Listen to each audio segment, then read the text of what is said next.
Hi all, ಎಲ್ರಿಗೂ ನಮಸ್ಕಾರ. Welcome back to my channel ವಿನ್ಮೂಸ್ ಗ್ಲಿಮ್ಸ್. ನಾನು ನಿಮ್ಮೆಲ್ಲರ ಪ್ರೀತಿ ಅನ್ನುತ್ತ ಇವತ್ತಿನ ಹೊಸ ವಿಡಿಯೋಗೆ ನಿಮ್ಮೆಲ್ಲರಿಗೂ ವೆಲ್ಕಮ್ ಮಾಡ್ತಾ ಇದ್ದೀನಿ. ಫಸ್ಟ್ಲಿ ಇವತ್ತು ಬಂದು May 1 ಕಾರ್ಮಿಕರ ದಿನಾಚರಣೆ, so workers day. And specially ಹೇಳಬೇಕು ಅಂತಂದರೆ ಎಲ್ಲ ವರ್ಕರ್ಸ್ಗೂ ಇವತ್ತೊಂಥರ ಥ್ಯಾಂಕ್ ಯು ಹೇಳೋ ದಿವಸ. ಸೊ ಇಡೀ ವರ್ಷ ಪೂರ್ತಿ ಮಾಡಿದಿರ, ಇವತ್ತು ಥ್ಯಾಂಕ್ ಯು ಫಾರ್ ದೆಮ್ ಅಂತ ಹೇಳಿ ಒಂದು ರಜಾ ಅಂತ ಕೊಡುವಂಥ ದಿವಸ. ಸೊ ಐ ಥಿಂಕ್ ಪ್ರತಿಯೊಬ್ಬರು ಅವ್ರ ಜೀವನದಲ್ಲಿ ಡೆಫಿನೆಟ್ಲಿ ಕೆಲಸ ಅನ್ನೋದು ಮಾಡೇ ಮಾಡ್ತಾರೆ. ಬಿ ಇಟ್ ವರ್ಕರ್ಸ್ ಆಗಿರ್ಬೋದು, ಬಿಸ್ನೆಸ್ ಮ್ಯಾನ್ ಆಗಿರ್ಬೋದು, ಪ್ರತಿಯೊಬ್ಬರೂ ಅವ್ರದ್ದೇ ಆದಂಥ ಲೈಫ್ ಲೀಡಿಂಗ್ ವೇಸ್ ಇರುತ್ತೆ. ಸೊ ಎಲ್ಲರಿಗೂ ಆ ದೇವರು ಇನ್ನಷ್ಟು ಶಕ್ತಿ ಕೊಡಲಿ, ಹೆಚ್ಚು ಕೆಲಸ ಮಾಡಲಿಕ್ಕೆ ಅಂತ ಹೇಳ್ತಾ ಇವತ್ತಿನ ವ್ಲಾಗ್ನ ಸ್ಟಾರ್ಟ್ ಮಾಡ್ತಾ ಇದ್ದೀನಿ. ಸೊ ಇವತ್ತು ಆಲ್ರೆಡಿ ಮಧ್ಯಾಹ್ನ ಆಗಿಬಿಟ್ಟಿದೆ ಆ್ಯಂಡ್ ಬೆಳಗ್ಗೆ ಪನ್ನೀರ್ ಆ್ಯಂಡ್ ಪರೋಟ ಎಲ್ಲ ಮಾಡಿಕೊಂಡು ತಿಂದಿದ್ದಾಗಿದೆ. ಸೊ ಇವಾಗ ಸಾಂಬಾರ್ ಪೌಡರ್ ಮಾಡೋದಕ್ಕೆ ಸ್ಟಾರ್ಟ್ ಮಾಡ್ತಾ ಇದ್ದೀನಿ. ಸೊ ಅಮ್ಮ ಎಲ್ಲ ಐಟಮ್ಸ್ನ ರೆಡಿ ಮಾಡಿ ಇಟ್ಕೊಂಡಿದ್ದಾರೆ ಇಲ್ಲಿ. ಆ್ಯಂಡ್ ಸಿಕ್ಕಾಬಟ್ಟೆ ಶೆಕೆ ಇದೆ.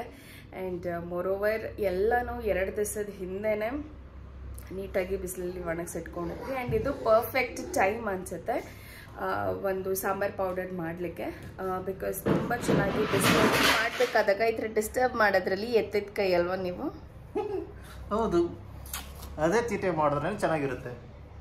ಓಕೆ, ಸೊ ನಾನು ವಿಡಿಯೋ ಮಾಡ್ತಾ ಇದ್ದೀನಿ. ಮಧ್ಯದಲ್ಲಿ ಅಪ್ಪ ಮಗ ಇಬ್ಬರು ಬಂದು ಈ ರೀತಿ ಏನ್ ಮಾಡ್ತಾ ಇದ್ದೀರಾ ಇಬ್ರು? ಏಯ್ ಇಬ್ರು ಬಂದು ಇಲ್ಲಿ ಇರಿಟೇಟ್.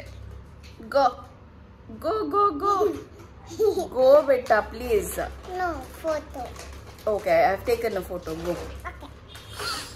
ಸೊ 2 ದಿವಸದಿಂದ ಬಿಸಿಲಲ್ಲಿ ಚೆನ್ನಾಗಿ ಒಣಗಿಸಿ ಅದಾದಮೇಲೆ ಹುರ್ಕೋಬೇಕು. ಆವಾಗ ತುಂಬ ಚೆನ್ನಾಗಿ ಗರಿಗರಿಯಾಗಿ ಬರುತ್ತೆ.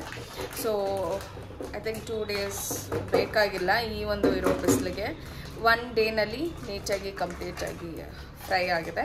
ಸೊ ನಾನು ನಿಮಗೆ ಇವಾಗ ಏನೇನು ಐಟಮ್ಸ್ ಬೇಕು ಅಂತ ನಾನು ನಿಮಗೆ ತೋರಿಸ್ತೀನಿ. ಸೊ ಇದು ಮಾಡ್ತಾ ಇರೋದು 1 kg ಧನಿಯಾ ಕ್ವಾಂಟಿಟಿ ತೊಗೊಂಡಿದ್ದೀವಿ. ಸೊ ಅದಕ್ಕೆ ಕಾಳುಗಳೆಲ್ಲ 150 ಗ್ರಾಮ್ ಅಷ್ಟು ತೊಗೋಬೇಕು. ಸೊ ಇದನ್ನು ಸಾಂಬಾರು ಪುಡಿ ಮಾಡ್ಕೋಬೇಕಾದಾಗ ನೀವು ಸಾಮಾನು ತರಕ್ಕೆ ಹೋದಾಗ ಅದಷ್ಟೇ ಐಟಮ್ಸ್ ತೊಗೊಂಡು ಬನ್ನಿ ಅಂತ ಹೇಳಿದ್ರೆ, ಅಷ್ಟೇ ಅಳತೆ ಇರೋವಂಥ ಐಟಮ್ಸ್ ತೊಗೊಂಡು ಬಂದರೆ ಅವಾಗ ನಿಮಗೆ ಫ್ರೈ ಮಾಡಬೇಕಾದಾಗ ಕನ್ಫ್ಯೂಷನ್ ಆಗಲ್ಲ. ಆಲ್ಮೋಸ್ಟ್ 1 ಡೇ ನೀಟಾಗಿ ಧನಿಯಾ ಹಾಗೂ ಮೆಣಸಿನ್ಕಾಯಿ, ಅದ್ರ ಜೊತೆಗೆ ಅರಿಶಿಣದ ಕೊಂಬು ಇದೆಲ್ಲನೂ ನೀಟಾಗಿ ಒಣಗಿಸ್ಕೋಬೇಕು. ಒಣಗಿಸ್ಕೊಂಡಾಗ ಮಾತ್ರ ಅದು ನೀಟಾಗಿ ಗರಿಗರಿಯಾಗಿ ಬರುತ್ತೆ. ಅದು ಈ ಬಿಸಿಲಿಗೆ ತುಂಬ ಚೆನ್ನಾಗಿ ಬೇಗ ಫ್ರೈ ಆಗುತ್ತೆ ಅಂತಲೇ ಹೇಳ್ಬೋದು. ಸೊ ಈಗ ಕ್ವಿಕ್ಕಾಗಿ ಏನೇನು ಐಟಮ್ಸ್ ಬೇಕು ಅಂತ ನಾನು ನಿಮಗೆ ಐಟಮ್ಸು ನಾವು ಆ್ಯಕ್ಚುಲಿ ಧನಿಯಾ ಮತ್ತು ಮೆಣಸಿನ್ಕಾಯಿನ ರೈಸ್ ವರ್ಲ್ಡಲ್ಲಿ ತೊಗೊಂಡು ಬಂದ್ವಿ. ತುಂಬಾ ಚೆನ್ನಾಗಿತ್ತು ಮತ್ತು ಕಾಸ್ಟ್ ಕೂಡ ಬೇರೆ ಕಡೆ ಕಂಪೇರ್ ಮಾಡಿದ್ರೆ ಸ್ವಲ್ಪ ಕನ್ಸಿಡ್ರಬಲಿ ಕಮ್ಮಿ ಇತ್ತು ಅಂತ ಅನಿಸ್ತಾ ಇತ್ತು. ಸೊ ಹಾಗಾಗಿ ಧನಿಯಾ 1 kg ಅಷ್ಟು ತೊಗೊಂಡಿದ್ವಿ. ಆ್ಯಂಡ್ ಇದು ಬಂದು ಖಾರದ ಮೆಣಸಿನ್ಕಾಯಿ ಅಂತ ಹೇಳ್ತಾರಲ್ಲ, ಸೊ ಇದನ್ನೆಲ್ಲನೂ ನೀಟಾಗಿ ಅಮ್ಮ ಇದನ್ನೆಲ್ಲ ಬಿಡಿಸಿದ್ದಾರೆ. ತೊಟ್ಟೆಲ್ಲ ಬಿಡಿಸಿ ನೀಟಾಗಿ ಒಣಗಿಸ್ಬಿಟ್ಟು ಮತ್ತೆ ಇದನ್ನು ಹಾಗೆ ಇಲ್ಲಿ ತೊಗೊಂಡಿರೋವಂಥದ್ದು 1/4 kg ಅಷ್ಟು ಖಾರದ ಮೆಣಸಿನ್ಕಾಯಿ ಅಥವಾ ಮಣ್ಣು ಕಟ್ಟಿದ ಮೆಣಸಿನ್ಕಾಯಿ ಅಂತ ಹೇಳಿ. ಸೊ ಇದು ಎಷ್ಟು ನೀಟಾಗಿ ಒಣಗಿದೆ ಅಂತಂದರೆ ಎಷ್ಟು ಚೆನ್ನಾಗಿ ಸೌಂಡ್ ಬರ್ತದೆ. ಹಿಂಗೆ ಅಂದಿದ ತಕ್ಷಣ ಪುಡಿ ಪುಡಿ ಆಗ್ತಾ ಇದೆ. ಸೊ ಈ ಥರ ನೀಟಾಗಿ ಬಿಸಿಲಲ್ಲಿ ಒಣಗಿಸಿದ್ರೆ ಮಾತ್ರ ಈ ರೀತಿ ಗರಿ ಗರಿಯಾಗಿ ಸಿಗುತ್ತೆ ನಮಗೆ. ಆ್ಯಂಡ್ ಫ್ರೈ ಮಾಡಿ ಇದನ್ನು ಪೌಡರ್ ಮಾಡಿದಾಗಲೂ ಅಷ್ಟೇ ಒಳ್ಳೆ ರುಚಿ ಬರುತ್ತೆ. ಮತ್ತು ತುಂಬ ದಿವಸದ ಗಟ್ಟಲೆ ಇದನ್ನು ಇಟ್ಕೊಂಡು ಮಾಡಿದಾಗಲೂ ಯಾವುದೇ ರೀತಿ ಹಾಳಾಗೋ ಚಾನ್ಸಸ್ ಆಗಲಿ ಇರೋದಿಲ್ಲ. ಸೊ ಬಿಸಿಲಲ್ಲಿ ಒಣಗಿಸೋದು is very very mandatory. So next ಈಗ ಬ್ಯಾಡಗೆ ಮೆಣಸಿನ್ಕಾಯಿ ಇದು ತೊಗೊಂಡಿರೋವಂಥದ್ದು 1/2 kg ಅಷ್ಟು ಬ್ಯಾಡಗೆ ಮೆಣಸಿನ್ಕಾಯಿ ತೊಗೊಂಡಿದ್ವಿ. 1/4 kg ಅಷ್ಟು ಖಾರದ ಮೆಣಸಿನ್ಕಾಯಿ ಆ್ಯಂಡ್ ಅದರದ್ದು 2 ಪಟ್ಟಷ್ಟು ಬ್ಯಾಡಗೆ ಮೆಣಸಿನ್ಕಾಯಿ ತೊಗೊಂಡಿರೋವಂಥದ್ದು. ಇದು ಅಷ್ಟು ಖಾರ ಬರೋದಿಲ್ಲ, ಬಟ್ ಆದರೆ ಇದು ಸಾರಿಗೆ ಕಲರ್ ಕೊಡೋದಕ್ಕೆ ಇದನ್ನು ಬಳಸ್ತಾರೆ. ಇನ್ನು ನೆಕ್ಸ್ಟ್ ಬಂದರೆ ಇದು ಗುಂಟೂರು ಮೆಣಸಿನ್ಕಾಯಿ ಕೂಡ ಅರ್ಧ kg ಅಷ್ಟು ತೊಗೊಂಡಿದ್ವಿ. ಆ್ಯಂಡ್ ಇದು ಕೂಡ ಅಷ್ಟೇ ನೋಡ್ಬೋದು, ಸೌಂಡಲ್ಲೇ ಗೊತ್ತಾಗ್ತಾ ಇದೆ ಎಷ್ಟು ಚೆನ್ನಾಗಿ ಕ್ರಿಸ್ಪಿಯಾಗಿ ಫ್ರೈ ಆಗಿದೆ ಅಂತ. ಇದು ಕೂಡ ಈ ಥರ ಮುರಿದ್ರೆ ನೀಟಾಗಿ ಹೀಗೆ ಬ್ರೇಕ್ ಆಗ್ತದೆ. ಸೊ ಈ ರೀತಿ ನೀಟಾಗಿ ಬಿಸಿಲಲ್ಲಿ ಇದನ್ನು ಒಣಗಿಸ್ಕೋಬೇಕು. 1/4 kg ಖಾರದ ಮೆಣಸಿನ್ಕಾಯಿ, ಗುಂಟೂರು, ಬ್ಯಾಡಗೆ. ಸೊ ಗುಂಟೂರು ಮತ್ತು ಬ್ಯಾಡಗೆ ಅರ್ಧ kg ಅಷ್ಟು, ಇದು 1/4 kg ಅಷ್ಟು ತೊಗೊಂಡಿದ್ದೀನಿ. ಆ್ಯಂಡ್ ಧನಿಯಾ ಬಂದು 1 kg ಅಷ್ಟು ಹಸಿರು ಧನಿಯಾ ತೊಗೋಬೇಕು. ಕೆಲವು ಒಂದು ಸ್ವಲ್ಪ ಬ್ರೌನಿಶ್ ಬಂದುಬಿಡುತ್ತೆ, ಸೊ ಅದು ಅಷ್ಟು ಚೆನ್ನಾಗಿ ಬರೋದಿಲ್ಲ ಟೇಸ್ಟು, ಮತ್ತು ಘಮ ಕೂಡ ಇರೋದಿಲ್ಲ ಅದು ಸಾಂಬಾರು ಪುಡಿ ಮಾಡಿದಾಗ. ಆದಷ್ಟು ಹಸಿರು ಧನಿಯಾ ತೊಗೊಂಡ್ರೆ ತುಂಬ ಫ್ರೆಶ್ ಆಗಿ ಮತ್ತು ತುಂಬ ಚೆನ್ನಾಗಿ ಸಾಂಬಾರು ಪುಡಿ ಮಾಡೋದಕ್ಕೆ ತುಂಬ ರುಚಿಯಾಗಿ ಬರುತ್ತೆ. ಸೊ ಇದಿಷ್ಟು ಮೇನ್ ಖಾರಕ್ಕೆ ಮತ್ತು ಧನಿಯಕ್ಕೆ ಇರೋವಂಥ ಕ್ವಾಂಟಿಟಿ ನಾವು ಮಾಡ್ತಾ ಇರೋವಂಥದ್ದು. ಇನ್ನು ಇಲ್ಲೆಲ್ಲ ಅದಕ್ಕೆ ಮತ್ತೆ ಇನ್ನೊಂದಷ್ಟು ಫ್ರೈ ಮಾಡಲಿಕ್ಕೆ ಬೇಕಾಗಿರೋ ಐಟಮ್ಸ್ ಹೇಳಿಬಿಡ್ತೀನಿ. ಅರಿಶಿಣದ ಕೊಂಬು ತೊಗೋಬೇಕಾಗತ್ತೆ. ಅರಿಶಿಣದ ಪುಡಿ ಫ್ರೈ ಮಾಡೋಕ್ಕೆ ಹೋದರೆ ಫುಲ್ಲು ಕಪ್ಪಾಗಿಬಿಡುತ್ತೆ. ಸೊ ಹಾಗಾಗಿ ಅರಿಶಿಣದ ಕೊಂಬನ್ನ ತೊಗೊಂಡು ಬಂದು ಇದನ್ನು ನೀಟಾಗಿ ಜಜ್ಜಿಕೊಂಡು ಒಣಗಿಸಿ ಜಜ್ಜಿ ಆಮೇಲೆ ಫ್ರೈ ಮಾಡಿ ಇದನ್ನು ಸಾಂಬಾರು ಪುಡಿಗೆ ಬಳಸುವಂಥದ್ದು. ಇನ್ನು ಒಂದು ಸಾಸಿವೆ 100 ಗ್ರಾಮಷ್ಟು ಅರಿಶಿಣದ ಕೊಂಬು ಬಳಸ್ತಾ ಇದ್ದೀವಿ. ಇದು 100 ಗ್ರಾಮ್ ಅಂದರೆ ಸಾಸಿವೆ, 100 ಗ್ರಾಮ್ ಸಾಸಿವೆ, 100 ಗ್ರಾಮು ಮೆಂತ್ಯ. ಸೊ ಮೆಂತ್ಯ ಕೂಡ 100 ಗ್ರಾಮಷ್ಟು ತೊಗೋಬೇಕಾಗತ್ತೆ. ಇಂಗು ತೊಗೋಬೇಕಾಗತ್ತೆ. ಇದು ಬಂದು ಕಲ್ಲಿಂಗ್ ಅಂತ ಹೇಳ್ತಾರಲ್ಲ, ಗಟ್ಟಿ ಇರುತ್ತಲ್ಲ ಆ ಒಂದು ಇಂಗು, ಅದನ್ನು ಕೂಡ ಸೇಮ್ ಪ್ರಾಸೆಸ್ಸು ಜಜ್ಜಿಕೊಂಡು ಆಮೇಲೆ ಫ್ರೈ ಮಾಡಿ ಹಾಕಬೇಕು. ತುಂಬ ಒಳ್ಳೆ ಘಮ ಬರುತ್ತೆ, ರುಚಿ ಕೂಡ ತುಂಬ ಚೆನ್ನಾಗಿ ಬರುತ್ತೆ. ಪೌಡರ್ ಯೂಸ್ ಮಾಡೋದ್ರಿಂದ ಅಷ್ಟು ರುಚಿ ಬರೋದಿಲ್ಲ. ಸೊ ಹಾಗಾಗಿ ಗಟ್ಟಿ ಇಂಗೇನು ಸಿಗುತ್ತೋ ಅದನ್ನು ಪುಡಿ ಮಾಡಿಕೊಂಡು ಬಳಸುವಂಥದ್ದು. ಇನ್ನು ಗಸಗಸೆ ಕೂಡ, ಇದು ಕೂಡ 100 ಗ್ರಾಮಷ್ಟು ಗಸಗಸೆನ ತೊಗೊಂಡಿದ್ದೀವಿ. ಇದು ಕೂಡ ಫ್ರೈ ಮಾಡಿಕೊಂಡು ಆ್ಯಡ್ ಮಾಡ್ಕೋಬೇಕು. ಕಾಳು, ಜೀರಿಗೆ, ಮೆಣಸುಗಳು. ಸೊ ಇವಾಗ ಈ ಕಾಳು ಮೆಣಸು ತೊಗೊಂಡಿರುವಂಥದ್ದು 150 ಗ್ರಾಮು. ಜೀರಿಗೆ ಸ್ವಲ್ಪ ಹೆಚ್ಚಾಗಿ ತೊಗೊಂಡಿದ್ದೀವಿ, ಘಮ ಚೆನ್ನಾಗಿ ಬರುತ್ತೆ ಮತ್ತು ರುಚಿ ಚೆನ್ನಾಗಿ ಬರುತ್ತೆ ಅಂತ. ಸೊ ಇದು ಒಂದು 200 ಗ್ರಾಮಷ್ಟು ತೊಗೋಬೋದು ಜೀರಿಗೆ, ತುಂಬ ಚೆನ್ನಾಗಿ ಬರೋದಕ್ಕೆ. 1/4 kg 300 ಗ್ರಾಮ್ ಹಾಕಿದ್ರೂ ನಡೆಯುತ್ತಂತೆ. ಸೊ ಇದು ಹೆಚ್ಚಿಗೆ ತೊಗೊಂಡಷ್ಟು ರುಚಿ ಬರುತ್ತೆ ಮತ್ತು ಡೈಜೆಷನ್ ಕೂಡ ತುಂಬ ಚೆನ್ನಾಗಿ ಆಗುತ್ತೆ. ಹೆಸರು ಕಾಳು 150 ಗ್ರಾಮು. ಕಡಲೆಬೇಳೆ, ತೊಗರಿಬೇಳೆ. ಸೊ ಕಡಲೆಬೇಳೆ ಕೂಡ ತುಂಬ ಟೇಸ್ಟ್ ಬರೋದಕ್ಕೆ ಹೆಲ್ಪ್ ಮಾಡುತ್ತೆ. ಸೊ ಕಡಲೆಬೇಳೆ ಯಾವುದಕ್ಕೆ ಹಾಕಿದ್ರೂ ಬಹಳ ರುಚಿ ಆಗುತ್ತಲ್ಲ, ಇದನ್ನು ಫ್ರೈ ಮಾಡಿ ಹಾಕೋದ್ರಿಂದ ಕಡಲೆಬೇಳೆ, ತೊಗರಿಬೇಳೆ, ಉದ್ದಿನಬೇಳೆ. ಸೊ ಇದು 150 ಗ್ರಾಮ್ನ ತೊಗೊಂಡಿದ್ದೀವಿ. ಅಕ್ಕಿ ಒಂದು 150 ಗ್ರಾಮಷ್ಟು. ಇದು ಥಿಕ್ನೆಸ್ ಬರೋಕ್ಕೆ ಹೆಲ್ಪ್ ಮಾಡುತ್ತೆ ಸಾರಿಗೆ. ಸೊ ಯೂಶಲಿ ಕಡಲೆಬೇಳೆ ಕೂಡ ಹೆಲ್ಪ್ ಮಾಡುತ್ತೆ, ಬಟ್ ಅಕ್ಕಿ ಇನ್ನೂ ಹೆಚ್ಚಿಗೆ ಹೆಲ್ನ ಬಳಸ್ಕೊಂಡಿರೋದು. ಆ್ಯಂಡ್ ಅದಾದಮೇಲೆ ಕಡಲೆಕಾಳು ಕೂಡ 150 ಗ್ರಾಮ್ ಇಲ್ಲಿ ತೊಗೊಂಡಿದ್ದೀವಿ. ಸೊ ಸ್ಪೆಷಲಿ ಥಿಕ್ನೆಸ್, ಸಾರು ಥಿಕ್ನೆಸ್ಗೆ ಡಿಪೆಂಡೆಂಟ್ ಆಗಿರುವಂಥದ್ದು ಕಡಲೆಕಾಳು, ಕಡಲೆಬೇಳೆ ಆ್ಯಂಡ್ ಅಕ್ಕಿ. ಸೊ ಈ ಮೂರೂ ಸಾರಿಗೆ ಥಿಕ್ನೆಸ್ ಕೊಡುತ್ತೆ. ಇನ್ನು ಅದ್ರ ಜೊತೆಗೆ ತೊಳೆದು ಒಣಗಿಸಿರುವಂಥ ಕರಿಬೇವು. ಸೊ ಇದು ಕೂಡ ತುಂಬ ಟೇಸ್ಟ್ ಕೊಡೋದಕ್ಕೆ ಹೆಲ್ಪ್ ಮಾಡುತ್ತೆ. ಚೆನ್ನಾಗಿ ಒಂಚೂರು ನೀರಿಲ್ದಂಗೆ ನೀಟಾಗಿ ಇದನ್ನು ಫ್ರೈ ಮಾಡ್ಕೋಬೇಕು. ಒಣಗಿಸಿದ್ದೀವಿ, ಒಣಗಿಸ್ದಾಗಲೇ ನೋಡ್ಬೋದು ಎಷ್ಟು ಗರಿ ಗರಿಯಾಗಿ ಒಣಗಿದೆ. ಹಿಂಗೆ ಅಂದಿದ ತಕ್ಷಣ ಪುಡಿ ಆಗುತ್ತೆ. ಸೊ ಒಂಚೂರು ಬೆಚ್ಚಗೆ ಮಾಡಿಕೊಂಡು ಇದನ್ನು ಪೌಡ್ರ್ ಮಾಡಿಕೊಂಡ್ರೆ ಬಹಳನೇ ರುಚಿಯಾಗುತ್ತೆ.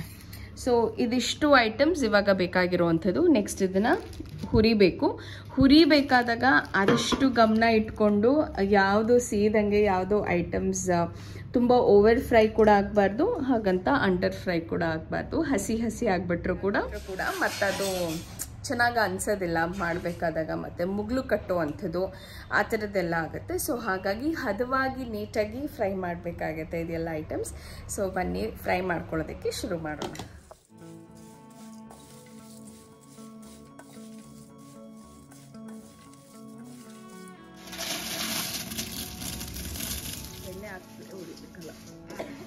ಎಣ್ಣೆ ಹಾಕ್ತಲೇ ಉರಿಬೇಕು.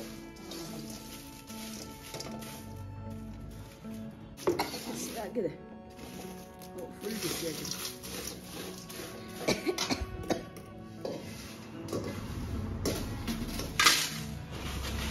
ನೋಡಿ ಸೌಂಡ್ ನೋಡಿ ಹೆಂಗೆ ಬರ್ತದೆ. ಚೆನ್ನಾಗಿ ಬಿಸಿಲಲ್ಲಿ ಒಣಗಿದ್ವಲ್ಲ.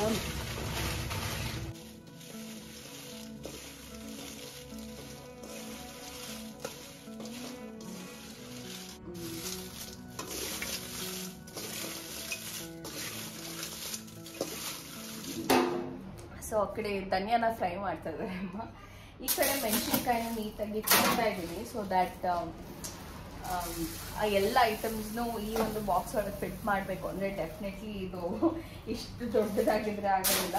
ಸೊ ಹಾಗಾಗಿ ನೀಟಾಗಿ ಈ ಥರ ಕುಟ್ಟಿ ಪುಡಿ ಮಾಡೋದು ಅಂತ ಹೇಳ್ತಾರಲ್ಲ, ಇದೆ. ಬಟ್ ಕಂಪ್ಲೀಟ್ ಪುಡಿ ಆಗಲ್ಲ, ಬಟ್ ಅಟ್ಲೀಸ್ಟ್ ಸ್ವಲ್ಪ ಬ್ರೇಕ್ ಡೌನ್ ಆದರೂ ಕೂಡ ಎಷ್ಟೋ ಹೆಲ್ಪ್ ಆಗುತ್ತೆ ಅಂತ ಅಲ್ವಾ. ಇನ್ನು ಪ್ರತಿಯೊಂದು ಐಟಮ್ಸ್ನ ನೀಟಾಗಿ ಹದವಾಗಿ ಚೆನ್ನಾಗಿ ಕೆಂಪಾಗೋ ಥರ ಹುರ್ಕೊಂಡು ಎಲ್ಲದನ್ನು ನೀಟಾಗಿ ಮಿಕ್ಸ್ ಮಾಡಿಕೊಂಡು ಇದರೊಳಗೆ ಹಾಕ್ಕೊಂಡ್ರೆ ಕಂಪ್ಲೀಟ್ ಪ್ರಾಸೆಸ್ ಮಾಡಲಿಕ್ಕೆ ಅರೌಂಡ್ 2-2.5 hours ಬೇಕಾಗುತ್ತೆ. ಬಿಕಾಸ್ ಎಲ್ಲದನ್ನು ಸಿಮ್ಮಲ್ಲಿ ಇಟ್ಟು ಅಂತಂದರೆ ತುಂಬ ಬಿಸಿನೂ ಆಗಬಾರ್ದು, ತುಂಬ ಕಮ್ಮಿನೂ ಆಗಬಾರ್ದು. ಸೊ ಹಾಗಾಗಿ ತುಂಬ ಟೈಮ್ ಹಿಡಿಯುತ್ತೆ, ಸ್ವಲ್ಪ ಪೇಷನ್ಸ್ ಇಟ್ಕೊಂಡು ಮಾಡಬೇಕಾಗತ್ತೆ. ಸೊ ಯಾವಾಗ ನೀವು ಕಂಫರ್ಟಬಲ್ ಆಗಿರ್ತೀರೋ ಅವತ್ತಿನ ದಿವಸ ಮಾತ್ರ ಈ ರೀತಿ ಸಾಂಬಾರು ಪುಡಿ ಮಾಡಿಕೊಂಡ್ರೆ ಬಹಳನೇ ಹೆಲ್ಪ್ ಆಗುತ್ತೆ.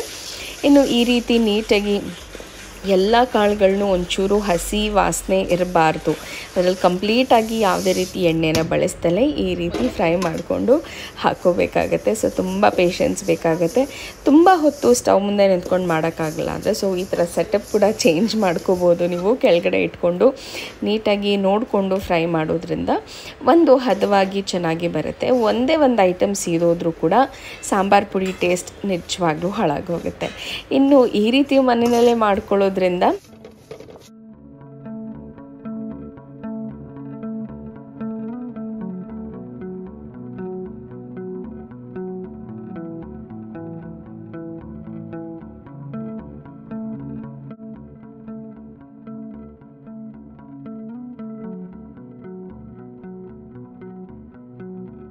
ಸೊ ಫೈನಲಿ ಎಲ್ಲ ಐಟಮ್ಸ್ ರೆಡಿ ಆಗಿದೆ. ಈ ಗೋಬಿ ಮಿಷಿನ್ಗೆ ಹಾಕಿಸ್ಕೊಂಡು ಬರಬೇಕು.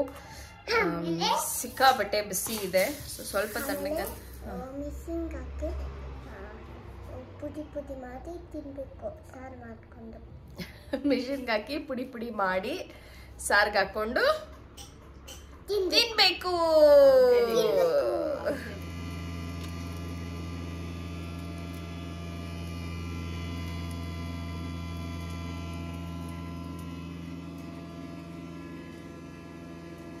ಇದನ್ನು ಮಿಷನ್ ಮಾಡ್ಸಕ್ಕೆ ಹೋಗಿದ್ದ ಕಡೆ ನನಗಂತೂ ಒಂದು ಅದ್ಭುತ ಅನ್ನಿಸ್ತು. ಯಾಕೆ ಅಂತ ಹೇಳಿದ್ರೆ ಈ ಒಂದು ಮಿಷನ್ ಏನು ನಡೆಸ್ತಾ ಇದ್ದಾರೆ ಸ್ಮಿತಾ ಅನ್ನೋರು, ಅವರ ಅಜ್ಜಿ ತಾತ ಮಾಡ್ತಿದ್ದಂಥ ಬಿಸ್ನೆಸ್ನ ಬಿಟ್ಕೊಡ್ಬಾರ್ದು ಯಾವುದೇ ಕಾರಣಕ್ಕೂ, ಅದನ್ನು ಉಳಿಸ್ಕೊಂಡು ಬೆಳೆಸ್ಕೊಂಡು ಹೋಗಬೇಕು ಅಂತ ಹೇಳಿ ಅವ್ರದ್ದೇ ಆದಂಥ ಹೊಸ ಪೇಟೆಂಟ್ ಮಷೀನ್ಸ್ನ ಇನ್ಸ್ಟಾಲ್ ಮಾಡಿಕೊಂಡು ಇದನ್ನೇ ಅವರು ಕೆಲಸವಾಗಿ ಮಾಡ್ತಿದ್ದಾರೆ. ಇನ್ನು ಎಂಪ್ಲಾಯ್ಮೆಂಟ್ ಕೂಡ ಕ್ರಿಯೇಟ್ ಮಾಡಿದ್ದಾರೆ.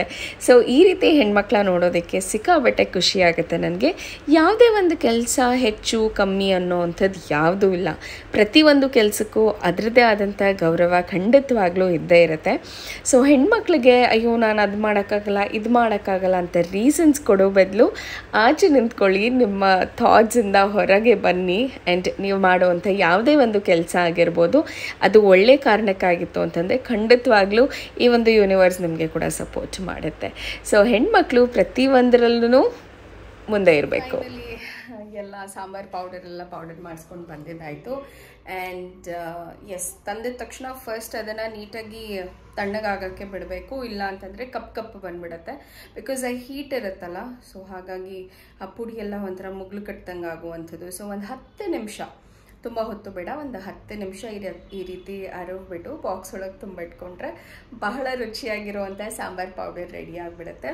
ಸೊ ಇನ್ನು ಬ್ಯಾಚುಲರ್ಸ್ಗೆ ಯಾರಿಗಾದ್ರೂ ಈ ಥರ ತುಂಬ ಕಷ್ಟ ಆಗ್ತಾ ಇರುತ್ತೆ, ಏನೋ ಒಂದು ಹೊರಗಡೆಯಿಂದ ತೊಗೊಂಬರುವಂಥದ್ದು ಹೇಗೆ ಪ್ರಿಪೇರ್ ಮಾಡಿರ್ತಾರೆ, ಹೇಗೆಲ್ಲ ಕ್ಲೀನ್ ಮಾಡಿರ್ತಾರೆ ಅಂತ ಡೆಫಿನೆಟ್ಲಿ ನಾವಂತೂ ನೋಡೋಕ್ಕಾಗಲ್ಲ. ಇವಾಗಿಂದ ಜನ್ರೇಷನ್ ಹೇಗಾಗ್ಬಿಟ್ಟಿದೆ ಅಂದರೆ ನಾವೇನು ತೊಗೊಂಡ್ರು ಅದರಲ್ಲಿ ಒಂದು ರೀತಿ ಆರ್ಟಿಫಿಷಿಯಲ್ ಇಂಗ್ರೀಡಿಯೆಂಟ್ಸ್, ಕಲರಿಂಗ್ ಅದು ಎಲ್ಲ ಆಗಿರೋದ್ರಿಂದ ಐ ಥಿಂಕ್ ಆದಷ್ಟು ನಾವು ಮನೆಯಲ್ಲಿ ಏನೆಲ್ಲ ಮಾಡಿಕೊಂಡು ನಾವು ಸ್ವೀಕರಿಸೋಕ್ಕಾಗುತ್ತೋ ಅದನ್ನೆಲ್ಲ ಮನೆಯಲ್ಲಿ ಆದಷ್ಟು ಪ್ರಯತ್ನ ಪಡೋಣ, ಮನೆಯಲ್ಲಿ ರುಚಿಯಾಗಿ ಶುಚಿಯಾಗಿ ಮಾಡ್ಕೊಂಡು ತಿನ್ನೋದನ್ನು ಅಭ್ಯಾಸ ಮಾಡೋಣ ಅಂತ ಹೇಳ್ತಾ ಇವತ್ತಿನ ವ್ಲಾಗ್ನ ನಾನು ಇಲ್ಲೇ ಮುಗಿಸ್ತಾ ಇದ್ದೀನಿ.